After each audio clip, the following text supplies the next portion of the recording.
Right ఇప్పటికే నందినగర్ నివాసానికి కేసీఆర్ చేరుకున్నారు. నందినగర్ ఇంటి దగ్గర 4 గంటల పోలీస్ బందోబస్తును ఏర్పాటు చేశారు. మధ్యాహ్నం 3 గంటలకు కేసీఆర్ ను సిట్ అధికారులు విచారించనున్నారు. ఇందుకు సంబంధించి కంప్లీట్ అప్డేట్స్ మా ప్రతినిధి సవిన్ లైవ్ ద్వారా అందిస్తారు. సవిన్ ఇప్పటికే నందినగర్ నివాసానికి కేసీఆర్ చేరుకున్నట్టుగా తెలుస్తోంది. మధ్యాహ్నం 3 గంటలకు జరగబోయే విచారణలో ఏ అంశాలపై కేసీఆర్ ను సిట్ అధికారులు ప్రశ్నించే అవకాశం కనిపిస్తోంది. దాదాపు ఎన్ని గంటల పాటు ఈ విచారణ కొనసాగే అవకాశం ఉంది? కొద్దిసేపటి క్రితమే బీఆర్ఎస్ అధినేత మాజీ ముఖ్యమంత్రి కేసీఆర్ నందినగర్ నివాసానికి చేరుకున్నారు. ఈరోజు కేసీఆర్ 3 గంటలకు సిట్ విచారణకు పాల్గొంటున్నారు. సిట్ నోటీసులకు వ్యతిరేకంగా బీఆర్ఎస్ పార్టీ రాష్ట్ర వ్యాప్తంగా నిరసన ప్రదర్శనలకు పిలుపునిచ్చింది. మనతో పాటు బీఆర్ఎస్ కార్మిక విభాగం రాష్ట్ర అధ్యక్షుడు రాంబాబు యాదవ్ ఉన్నారు. చెప్పండి రాంబాబు యాదవ్ గారు, కేసీఆర్ సిట్ విచారణకు హాజరుగా అవుతున్నారు. ఇప్పటికే బీఆర్ఎస్ పార్టీకి సంబంధించి హరీష్ రావు, కేటీఆర్, సంతోష్ రావు హాజరయ్యారు. దీన్ని బీఆర్ఎస్ పార్టీ ఎట్లా చూస్తుంది, ఏం చెప్తారు? ఈ సిట్ నోటీసుల్ని మేము తీవ్రంగా ఖండిస్తూ ఉన్నాం.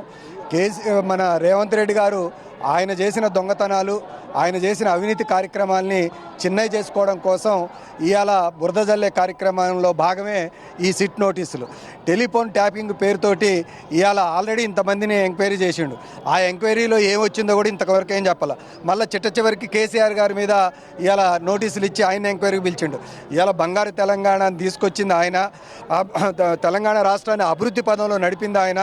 నిన్న ఢిల్లీలో సర్వేలలో కూడా, ఆర్థిక సర్వేలలో తెలంగాణ రావడానికి వ్యవసాయ రంగం అభివృద్ధి చెందింది, నీళ్ళ సప్లై అభివృద్ధి చెందింది, చెరువుల్లో కూడా ఇవాళ నీళ్లు ఉన్నాయి. వీటన్నింటికి కారణం ఇవాళ కేసీఆర్ గారి పరిపాలన అని చెప్పేసి దేశమంతా గొంతెత్తి మొత్తుకుంటా ఉంటే, అలాంటి ఆయన్ని ఇవాళ టెలిఫోను ట్యాపింగ్ కేసు మీద ఇలా నోటీసు ఇవ్వడం అనేది రేవంత్ రెడ్డి యొక్క దుర్మార్గపు చర్య. ఆయన 420 హామీలు ఇచ్చిండు. ఇవాళ హామీలు ఇచ్చి అధికారంలోకి వచ్చి ఆ హామీలు అమలు చేయక చతికిలబడ్డి ఇవాళ కేసీఆర్ మీద, ఇతరుల మీద కేసులు పెట్టి ప్రజల యొక్క దృష్టిని మళ్లించేందుకు ఈ కార్యక్రమాన్ని చేపట్టిండు. అందుకే ఇవాళ మేము బీఆర్టీయూగా, కార్మిక సంఘంగా కూడా దీన్ని తీవ్రంగా వ్యతిరేకిస్తా ఉన్నాం. మిస్టర్ రేవంత్ రెడ్డి, నువ్వు ఈ ఆరోపణలు చేసే పని కాకుండా ఇచ్చిన హామీలను అమలు చేసే దాని మీద కృషి పెట్టు. అది తెలంగాణకి, తెలంగాణ ప్రజలకి మంచిది.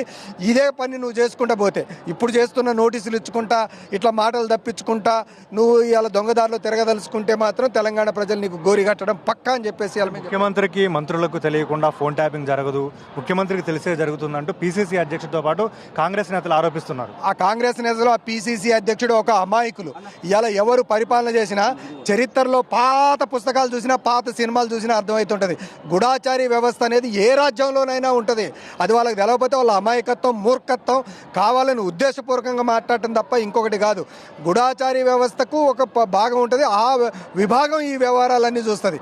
అది రాష్ట్ర ముఖ్యమంత్రి లేదనుకుంటే రాష్ట్రంలో ఉన్న మంత్రులు అది చూడరు. అందుకని ఇవాళ రేవంత్ రెడ్డి చేయట్లేదా? ఇవాళ రేవంత్ రెడ్డికి ఎట్ట సమాచారం వస్తున్నది?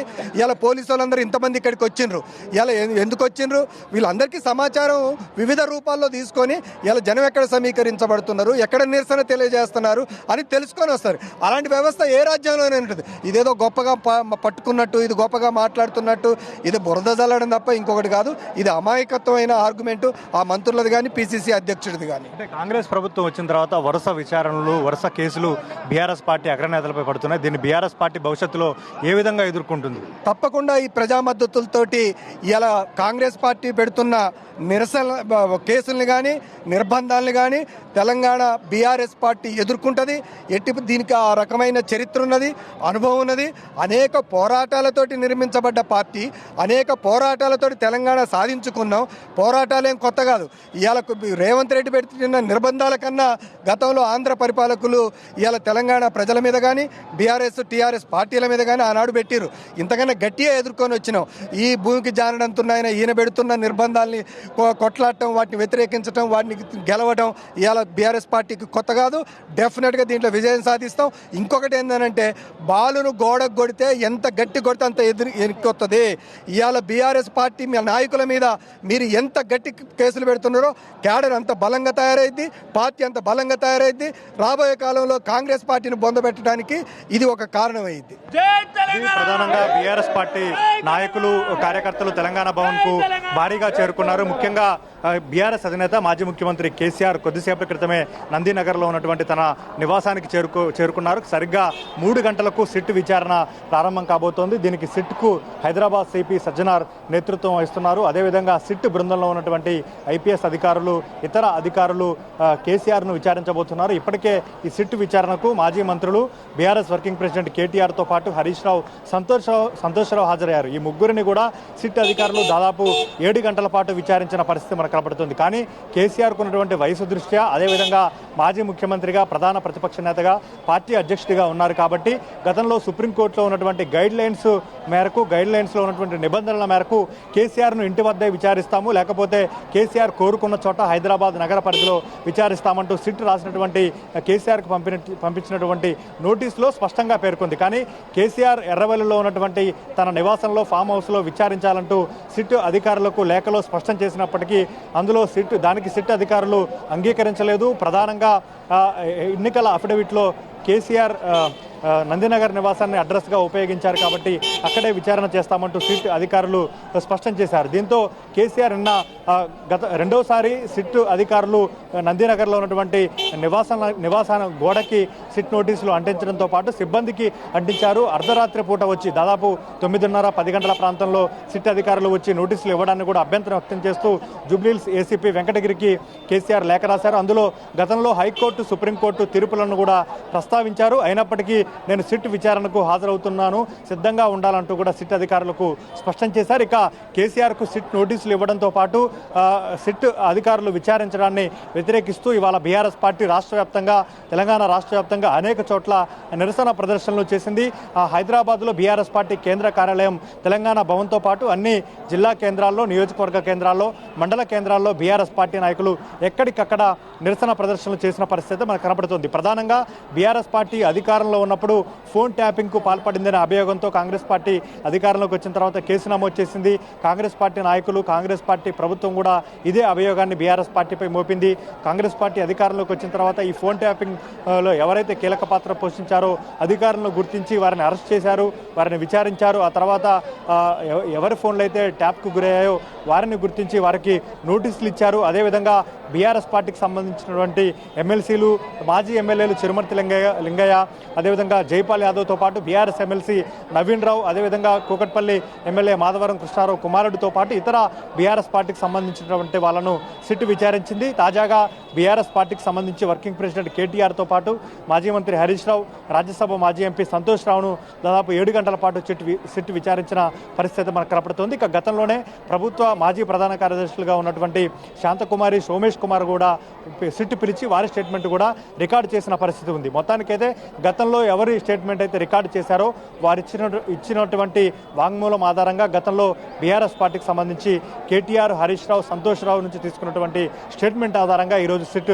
కేసీఆర్ను ప్రశ్నించే అవకాశం కూడా మనకు స్పష్టంగా కనబడుతోంది. సరిగ్గా 3 గంటలకు సిట్ అధికారులు కేసీఆర్ను విచారించబోతున్నారు. ఇక కేసీఆర్ దాదాపు 70 ఏళ్ల పైబడిన వయసు ఉంది. సుప్రీంకోర్టు నిబంధనల మేరకు దాదాపు 7 గంటల పాటు కేసీఆర్ను విచారించకపోవచ్చు. 1.5-2 గంటల పాటు కేసీఆర్ను విచారించే అవకాశం ఉన్నట్టుగా కూడా మనకు సమాచారం అందుతోంది.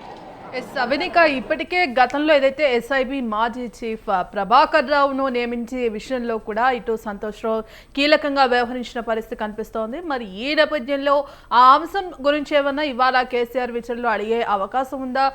ఇప్పటికే ఏ అంశాలపై విచారించే అవకాశం ఉంది? ఇప్పటికే ఇటు మాజీ మంత్రి హరీష్ రావు కావచ్చు, కేటీఆర్ కావచ్చు, ఇటు సంతోష్ రావు కావచ్చు, వారి స్టేట్మెంట్ ఆధారంగా కూడా ఆ కేసీఆర్ను విచారించే అవకాశం కనిపిస్తోందా? ఎంతసేపటి వరకు జరిగే అవకాశం ఉంది? తీసుకుంటాం. ప్రధానంగా కేసీఆర్ను ముఖ్యంగా బీఆర్ఎస్ హయాంలో ప్రభుత్వాధినేతకు తెలియకుండా ఫోన్ ట్యాపింగ్ అనేది జరగదనేది కాంగ్రెస్తో పాటు ఇతర ప్రభుత్వ వర్గాలు కావచ్చు, కాంగ్రెస్ పార్టీ నాయకులు ప్రధానంగా అభియోగం మోపుతున్నారు. దీనికి సంబంధించి కేసీఆర్ని ఈరోజు ముఖ్యమంత్రిగా ఫోన్ ట్యాపింగ్ అంశంలో మీ పాత్ర ఏ విధంగా ఉంది, అదేవిధంగా సిట్ అధికారులు ఇప్పటికే కొన్ని ఎలక్ట్రానిక్ పరికరాలతో పాటు కొంత సమాచారాన్ని సేకరించారు. ఆ సమాచారం ఆధారంగా కేసీఆర్ను ప్రశ్నించే అవకాశం ఉన్నట్టుగా తెలుస్తోంది. ఇక అనేక అసెంబ్లీ నియోజకవర్గాలకు జరిగినటువంటి ఉప ఎన్నికల్లో ప్రత్యర్థి పార్టీల కదలికలను ఫోన్ ట్యాపింగ్ ద్వారానే పసిగట్టి ప్రత్యర్థి పార్టీలను దెబ్బతీశారు. మునుగోడు ఉప ఎన్నికలు ఎస్పెషల్లీ 2023 అసెంబ్లీ ఎన్నికలకు ముందు మునుగోడు ఉప ఎన్నికలు జరిగాయి. మునుగోడు ఉప ఎన్నికల సమయంలో ఫోన్ ట్యాపింగ్ ద్వారానే ప్రత్యర్థి పార్టీల రిసోర్సెస్ను దెబ్బతీశారు.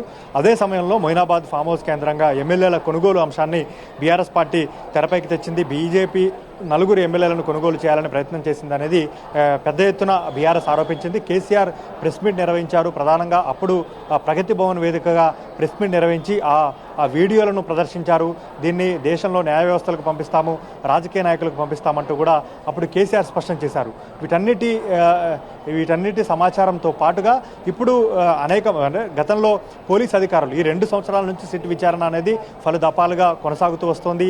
అటు పోలీస్ అధికారుల నుంచి సేకరించినటువంటి స్టేట్మెంట్ ఆధారంగా రాజకీయ నేతలు ఎవరి ఫోన్లు అయితే ట్యాప్కు గురయ్యాయో వారి నుంచి వచ్చినటువంటి సమాచారం ఆధారంగా ప్రభుత్వ పెద్దలను ఎవరైతే ప్రభుత్వంలో గతంలో పనిచేసి ప్రభుత్వ ప్రధాన కార్యదర్శులుగా పనిచేశారో వారి స్టేట్మెంట్ ఆధారంగా తాజాగా బీఆర్ఎస్ పార్టీకి సంబంధించినటువంటి మాజీ ఎమ్మెల్యేలు, ఎమ్మెల్సీలతో పాటు బీఆర్ఎస్ పార్టీ అగ్రనేతలు, ముఖ్య నేతలుగా ఉన్నటువంటి కేటీఆర్, హరీష్ రావు, సంతోష్ రావు వీళ్ళు ముగ్గురిని కూడా సిట్ విచారించింది. కాబట్టి వీరు చెప్పినటువంటి సమాచారం ఆధారంగా సిట్టు ఇన్ని రోజుల పాటు దర్యాప్తు చేసి సేకరించినటువంటి సమాచారాన్ని అంతా క్రోడీకరించి కేసీఆర్ ముందు పెట్టి వీటి ఆధారంగా ప్రశ్నలు అడిగే అవకాశం కూడా మనకు స్పష్టంగా కనపడుతోంది. మొత్తానికైతే ఇప్పటికే కేసీఆర్ ఎర్రవల్లి ఫామ్ హౌస్ నుంచి తన నివాసం నుంచి భారీ ర్యాలీగా బీఆర్ఎస్ పార్టీ శ్రేణులతో కలిసి భారీ ర్యాలీగా నందినగర్ నివాసానికి కొద్దిసేపటి క్రితమే చేరుకున్నారు. ప్రస్తుతం నందినగర్ నివాసంలో కేటీఆర్, హరీష్ రావు, మాజీ ఐపీఎస్ అధికారి బీఆర్ఎస్ నేతగా ఉన్నటువంటి ఆర్ఎస్ ప్రవీణ్ కుమార్ కేసీఆర్ నివాసంలో ఉన్నారు. 3 గంటలకు సిట్ అధికారులు నందినగర్ నివాసానికి వచ్చి అక్కడ కేసీఆర్ను విచారించబోతున్నారు. ప్రధానంగా కేసీఆర్ విచారణ ఏ కోణంలో ఉండబోతోంది, ఎన్ని గంటలు విచారించబోతున్నారు, కేసీఆర్ విచారణ తర్వాత సిట్ ఏం చేయబోతోంది అనేది ఇక్కడ ప్రధాన అంశంగా మనం చెప్పుకోవచ్చు. ఇన్ని రోజుల బట్టి ప్రధానంగా కాంగ్రెస్ పార్టీ అధికారంలోకి వచ్చినప్పటి నుంచి సిట్ అనేది ప్రధానంగా 2 ఏళ్ల నుంచి కాంగ్రెస్ ప్రభుత్వం కేసు నమోదు చేసి ఈ ఫోన్ ట్యాపింగ్ అంశంలో దర్యాప్తు కొనసాగిస్తూ వస్తుంది. ఇప్పుడు ఈరోజు గత ప్రభుత్వంలో ముఖ్యమంత్రిగా 9.5 ఏళ్లు పనిచేసి ప్రస్తుతం ప్రధాన ప్రతిపక్ష నేతగా ఉన్నటువంటి కేసీఆర్ వంతు వచ్చింది. కాబట్టి ప్రధానంగా అందరి దృష్టి కేసీఆర్ సిట్ విచారణపైనే ఉంది. దీనికి తగ్గట్లుగానే తెలంగాణ భవన్ వద్దకు ఈరోజు బీఆర్ఎస్ పార్టీ నాయకులు, కార్యకర్తలు, హైదరాబాద్ పరిధిలో ఉన్నటువంటి బీఆర్ఎస్ పార్టీ నాయకులు, కార్యకర్తలు వచ్చారు. మరోవైపు జిల్లా కేంద్రాల్లో, నియోజకవర్గ కేంద్రాల్లో, మండల కేంద్రాల్లో ఎక్కడికక్కడ మాజీ మంత్రులు, బీఆర్ఎస్ పార్టీకి సంబంధించినటువంటి ఎమ్మెల్యేలు, మాజీ ఎమ్మెల్సీలతో పాటు బీఆర్ఎస్ పార్టీ ముఖ్య నేతలు అందరూ అక్కడే ఉండి నిరసన ప్రదర్శనలు చేయాలంటూ బీఆర్ఎస్ పార్టీ అధిష్టానం ఇప్పటికే పిలుపునిచ్చింది. కాబట్టి ఆ పిలుపు మేరకు కేసీఆర్కు సిట్ నోటీసులు ఇవ్వడాన్ని, ఈరోజు విచారణ చేయడాన్ని వ్యతిరేకిస్తూ బీఆర్ఎస్ పార్టీ నిరసనలు చేసిన పరిస్థితి కూడా మనకు కనపడుతోంది. Right, thank you సవిన్.